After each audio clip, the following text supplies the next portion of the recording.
Merci beaucoup, Monsieur le Président. Je tiens à remercier avant tout l'équipe Salam, bien sûr, et les amis de Melouki Santé qui nous ont sollicité pour parler d'un marqueur biologique de la maladie auto-immune la plus fréquente. Si on parle des connectivites. Dans les connectivites, on est dans la pathologie auto-immune la plus fréquente, c'est la polyarthrite rhumatoïde. La polyarthrite rhumatoïde, vous souvenez, c'était diagnostiqué au début, on va voir quelle est la différence des facteurs rhumatoïdes, de l'anti-CCP, et est-ce que ce qu'on reçoit, tout ce qu'on reçoit sont des bons résultats. C'est le but et l'objectif de cette présentation. Donc, je ne vais pas faire quand même un rappel de la polyarthrite rhumatoïde, mais vous le savez très bien, c'est une destruction des articulations, du cartilage. C'est pas une pathologie rhumatismale, c'est une pathologie systémique. La plupart des décès, ce sont les atteintes respiratoires et les atteintes cardiovasculaires. Heureusement que depuis maintenant 2000, il y a cette révolution de la biothérapie et le pronostic ou bien l'évolution de cette pathologie, elle est relativement maîtrisée. Plusieurs facteurs, comme tous les facteurs génétiques.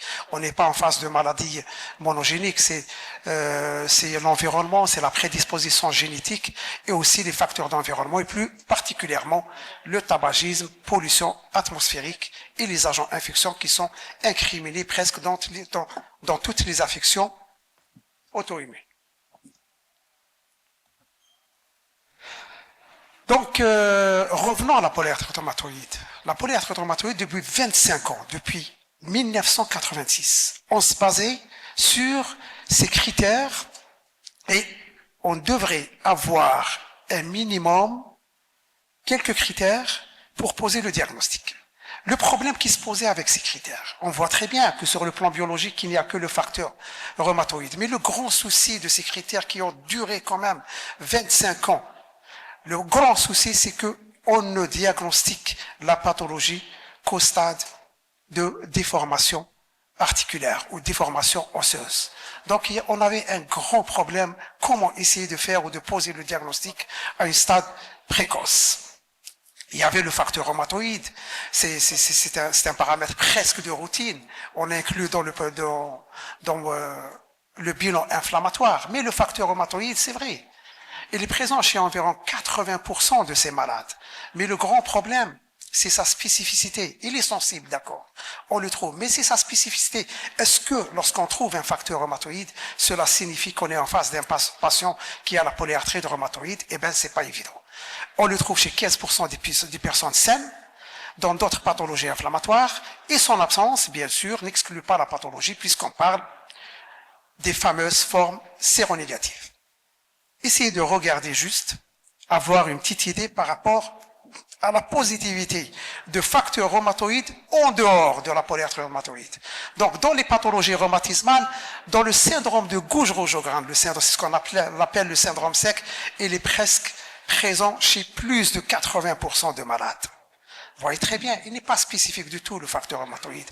On le trouve aussi dans les autres connectivites, mais on trouve aussi le facteur rhumatoïde dans des pathologies infectieuses. L'endocardite subaiguë, 50% des malades qui sont atteints d'endocardite subaiguë ont un facteur rhumatoïde positif. Donc on voit très bien qu'on ne peut pas vraiment trop compter sur ce paramètre pour poser le diagnostic, qui, comme je l'avais mentionné, lorsqu'on a compté sur ces critères qui ont duré 25 ans, lorsqu'on a compté sur ce paramètre, c'était le seul ou l'unique marqueur immunologique ou biologique de la polyarthrite rhumatoïde. Par malchance, et malheureusement pour les malades, on les diagnostique toujours à un stade de déformation irréversible.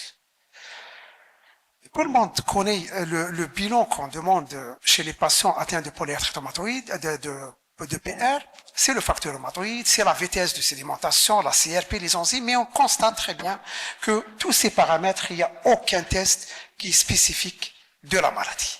Donc, on est obligé de chercher un marqueur qui est spécifique et qui doit être surtout précoce. On doit le retrouver à un stade très très précoce avant que les déformations commencent afin de pouvoir entamer au moins les thérapies ou les biothérapies ou les nouvelles thérapies pour freiner l'évolution vers ces déformations irréversibles. Donc, Qu'appelle-t-on un bon marqueur?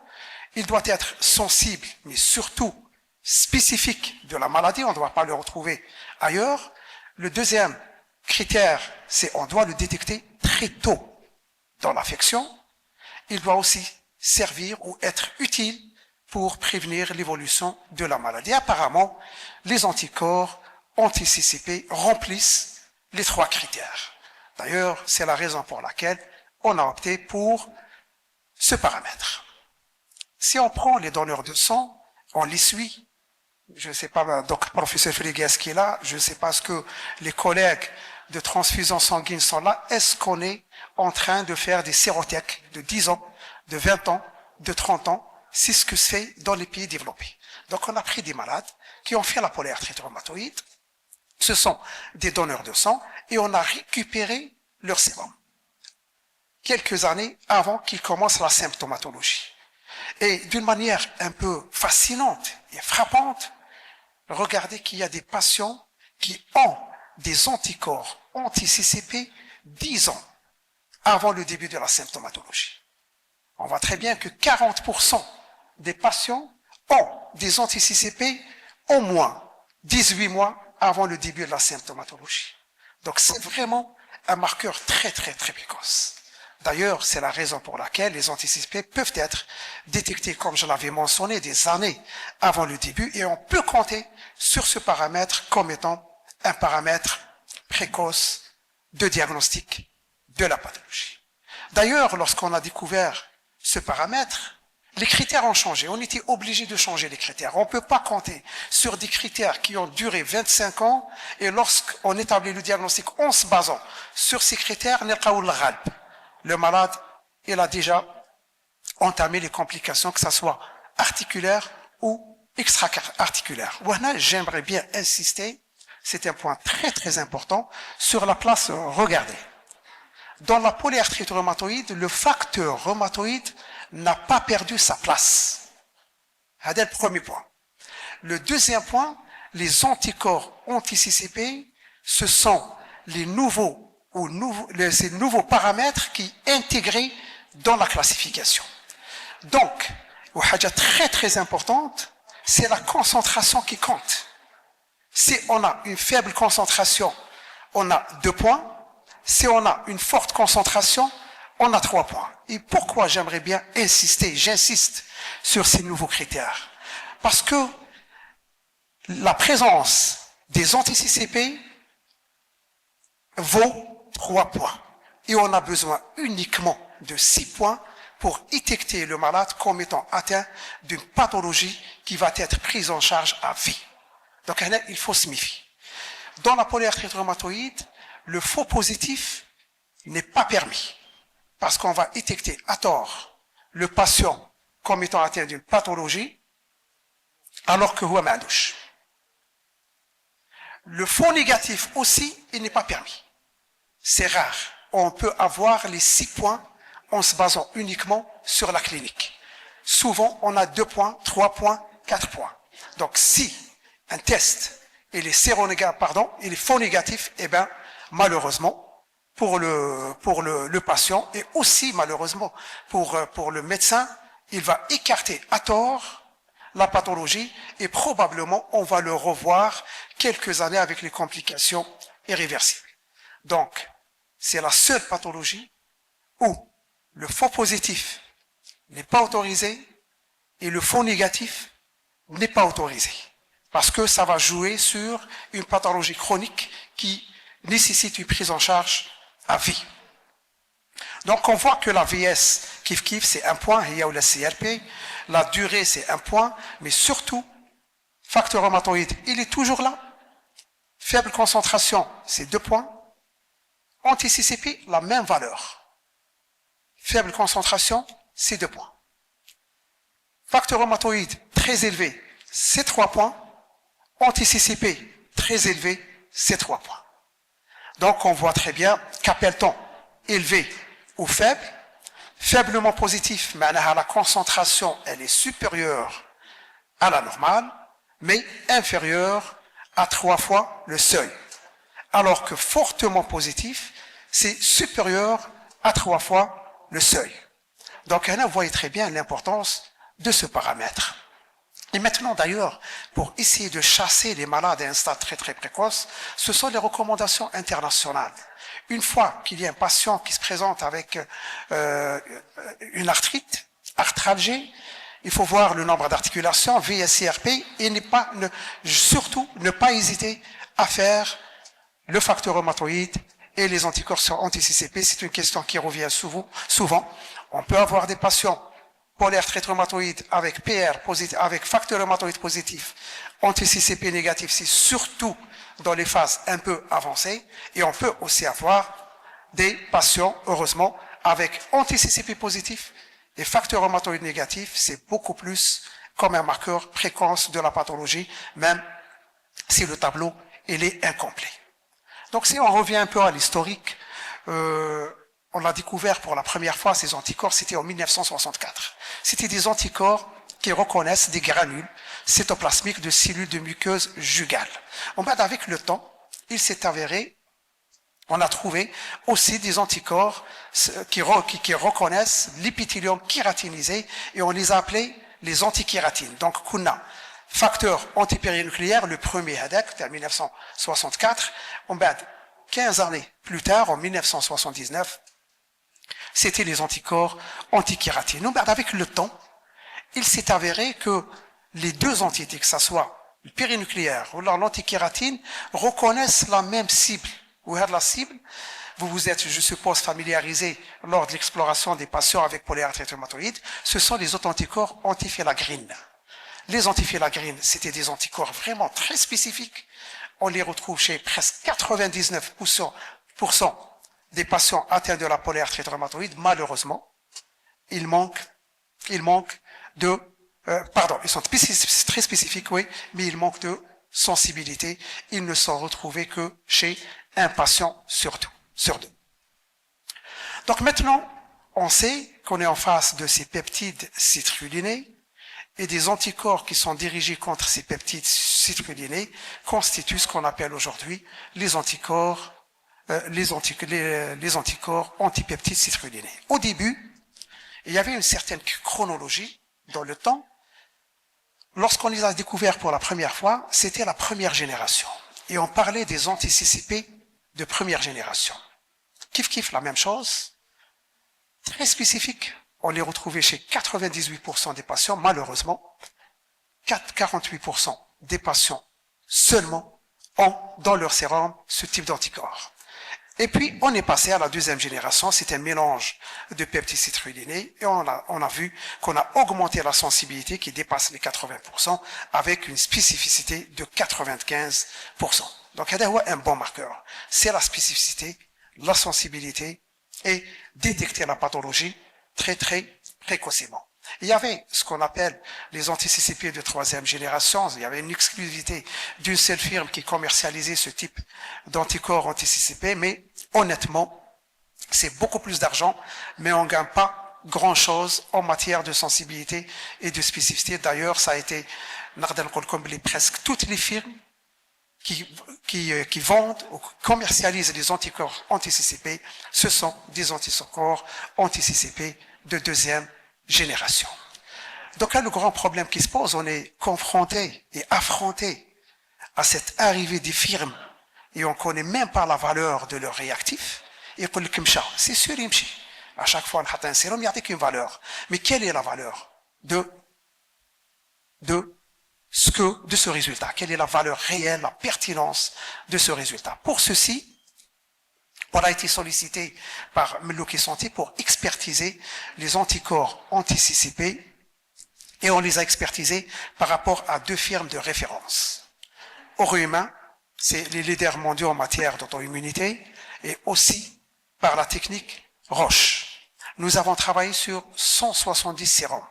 Ces 170 sérums provenaient de 100 patients qui ont une PR confirmée ou une forte suspicion de PR. Et toujours en biologie, on doit travailler avec une population contrôle et notre population contrôle, ce sont les donneurs de sang. 70 donneurs de sang.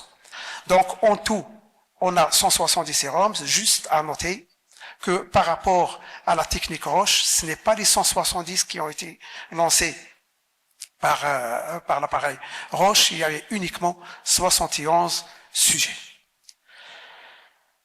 La technique Makura, qui est commercialisée en Algérie par Milwaukee Santé, elle utilise la technique d'immunodosage, de chimiluminescence indirecte.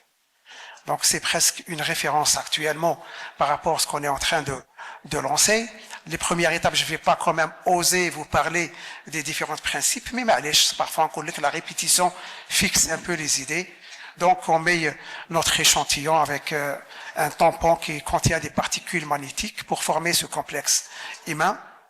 Et juste après, on ajoute un anticorps monoclonal qui marqué à l'hystère-dacridine afin de former ce complexe antigène anticorps hystéracridine. Et juste après un autre lavage, on ajoute le substrat pour donner cette émission de lumière, et dans l'unité, elle se calcule en unité de lumière relative. Au humain, ils utilisent les fameuses ou les classiques ELISA. Donc, la plaque, elle est cotée par les peptides citrulinés. On dépose notre sérum censé contenir l'anti-CCP avec un autre anticorps monoclonal qui est marqué à la peroxydase, et on ajoute après le substrat de la peroxydase. Les anti-CCP par Roche, c'est l'ICLIA, ce n'est pas le CLIA, c'est l'ICLIA, donc il y a 2 étapes. Vous connaissez très bien le principe, mais on utilise un autre système, biotine, streptavidine, et puis on doit éventuellement appliquer une tension d'électrode pour émettre cette lumière. Premier point de différence par rapport aux valeurs de référence. Pour oro humain, supérieur à 5 unités, c'est considéré comme positif. Pour Makura, supérieur à 20 unités, et pour Roche, c'est supérieur à 17 unités. Les unités sont différentes, il y a l'unité internationale, unité arbitraire et unité tout court. Juste pour vous dire que les valeurs de référence de Makura ont été calculées à partir des sérums de 1200 échantillons d'une population normale. Et puis on a essayé de comparer pour voir la valeur de ce réactif de Makura. On l'a comparé en utilisant l'index kappa pour la concordance et la courbe ROC pour la performance. Les résultats. Lorsqu'on les a comparés par rapport à oro humain, les 100 patients testés, on avait 18 qui étaient positifs en Makura et aussi positifs en ELISA oro humain. Donc positifs par les 2 méthodes. Pour ce qui est des négatifs, dans les 170 sérums, le tout confondu, on a constaté qu'il y a 135, que ce soit des patients sains ou des patients contrôle, qui étaient négatifs et par le Makura et par l'ELISA de oro humain. On constate juste que les positivités de Makura et les positivités de oro humain, on voit que les concentrations ne sont pas identiques parce que les seuils ne sont pas identiques, et le seuil de Makura est 4 fois supérieur au seuil de oro humain. Donc si vous multipliez par 4, vous allez tomber presque sur les mêmes concentrations. Maintenant, on va aller, est-ce qu'il y a des résultats discordants entre oro humain et Makura? Il n'y a aucune technique ou aucune méthode où il y a une concordance à 100%. Elle n'existe pas en biologie. Donc, de la 170, un seul qui était positif, une concentration inférieure à 20, fait le CLIA, il était positif en oro humain. Ou on a 17 patients, c'est on comptabilise le patient, qui étaient un peu positifs en Makura et négatifs en oro humain. La moyenne THM, c'était 26 unités, donc pas des concentrations très très élevées. On voit très bien les négatifs qui ont donné CLIA. Makura positif, on voit très bien que les concentrations sont faibles. Lorsqu'on a calculé l'index kappa, c'est pas la peine de faire rappeler la formule, c'est essayer de voir est-ce qu'il y a une concordance. Eh bien, on a constaté, vous voyez très bien, les valeurs des concordances pour dire est-ce que vraiment c'est un accord fort, presque parfait, faible, très faible ou désaccord. On peut constater qu'à partir de 0,4, 0,6, c'est accord modéré qui peut être accepté. Supérieur à 0,61 jusqu'à 0,80, c'est accord fort.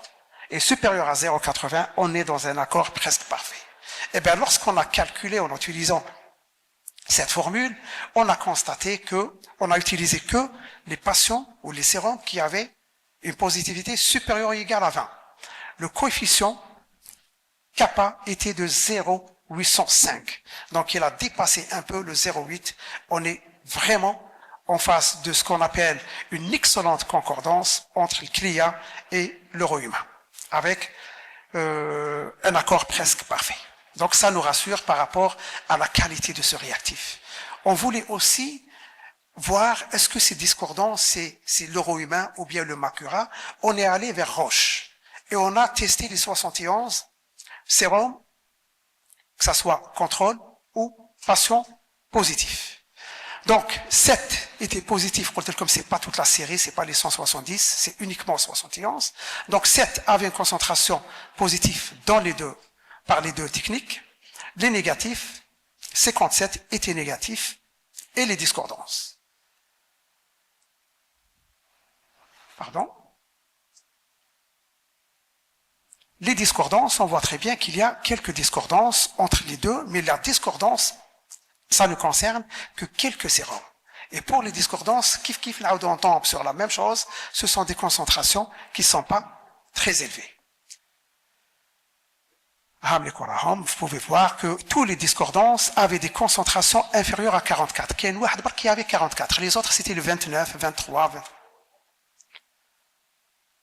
Lorsqu'on a calculé l'index kappa, eh ben on voit très bien que l'index était de 0,70. Et on a pris la positivité de 0,20. 0,44. On fixe un autre cutoff, et dans ce cas-là, soyez certain que les deux, que ça soit la spécificité, surtout la spécificité qui augmente avec une sensibilité certainement qui va un peu baisser. Donc on a vu que avec le réactif euro-humain, Makura a donné une excellente concordance, et avec le réactif de Roche, ça a donné un accord fort quand même. Donc on peut quand même faire confiance aux résultats donnés par l'équipement Makura. Avec 0,804. Et lorsqu'on a étudié les performances, on a constaté que par rapport à la sensibilité, on était à 94%, avec une spécificité 81%. Donc c'est acceptable et on est vraiment dans les normes. Si on veut augmenter le seuil, certainement, on va jouer sur la spécificité qui va augmenter vers 95, avec une sensibilité de 82%. Maintenant, Hadi, pour moi, c'est la plaque la plus importante par rapport aux biologistes. Est-ce que les discordants, qui a tort? Est-ce qu'une firme de référence comme Roche ou bien Euro-Humain, ou bien c'est Makura, et on peut éventuellement parler de faux positifs? Voilà, c'est l'intérêt de ce qu'on interprète. Toujours le biologiste, qu'est-ce qu'il met à confronter avec les données cliniques? Eh bien, ces données cliniques, on était en face de nos cliniciens qui ont prescrit ces malades et on a discuté les dossiers. Et lorsqu'on a discuté les 15 cas patients qui avaient des résultats discordants, positifs en Makura et négatifs par Euro-Humain et Roche, qu'est-ce qu'on a constaté? Que parmi les 15, il y avait un patient qui confirmé et déjà suivi pour polyarthrite rhumatoïde. Il y avait 2 patients qui avaient un tableau clinique très évocateur. Oui, je m'en ai très évocateur. Au fond, on n'a pas besoin vraiment de la biologie, on a atteint les 6 points. 4 patients avaient déjà un facteur rhumatoïde positif. Et 5 patients avaient des anticorps antinucléaires positifs. Donc, probablement, avec une petite augmentation de sensibilité, fort probablement qu'ils détectent un peu les anti-CCP avant qu'ils soient détectés par les autres techniques. Et comme on peut le voir, Anaya, ce sont les techniques ou bien les firmes de référence en matière de commercialisation des réactifs d'auto-immunité. On voit très bien qu'il y a toujours ces discordances. On ne peut jamais trouver une firme qui a les mêmes résultats avec une autre firme. Le plus important, que ces différences n'impactent pas sur la prise de décision par rapport à la pathologie. Pourquoi on les a comparés par rapport à Roche et Euro-Humain? Pour la simple raison, à chaque fois qu'on prend les anti-CCP, les études comparatives dans la littérature, parfois on utilise 5 firmes, 6 firmes, mais toujours, Roche, il est là, et Oro-Humain, il est là. Il est là. Donc ce sont deux firmes quand même de référence en matière de commercialisation des anticorps anti-CCP. Où je vous très bien une firme très connue comme l'Innova, avec Roche, ça a donné un grand problème de concordance. On a trouvé un positif. On a dit qu'il y a un problème de facteur rhumatoïde par rapport au faux positif. Mais, au début, on était très content. On a trouvé un paramètre pathognomonique de la polyarthrite rhumatoïde. Il y avait une équipe chinoise, au début, chez 2% des patients lupiques. Ou à l'époque, si vous vous rappelez, avant que les Chinois se lancent dans les publications, il y avait beaucoup de doutes. Il s'avère actuellement, effectivement, les anticorps anti-CCP, on peut les trouver chez presque 10% des patients atteints de lupus, sclérodermie 15%, et le syndrome de Crest, c'est presque un patient sur 3 a des anticorps anti-CCP positifs. Juste, chose très importante en matière d'anticorps, lorsqu'on trouve un anticorps, généralement, c'est des prédicteurs, même si le patient n'a pas la pathologie, il faut se méfier. C'est des prédicteurs de développement de la pathologie. On voit que même les anticorps anti-CCP peuvent être retrouvés dans d'autres pathologies, qu'ils soient rhumatismales ou non. Donc, qu'est-ce qu'on doit conclure? Qu'il y a un grand problème par rapport aux anticorps anti-CCP, c'est un problème d'harmonisation des tests de dosage. Et on a vu que même les unités diffèrent d'une firme à une autre.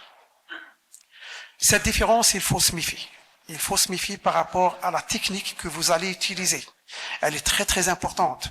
On peut aller vers un faux positif à tort pour les techniques très sensibles, et on peut aller vers un faux négatif et on passe à côté de bons diagnostics et d'une meilleure et prise en charge précoce de patients.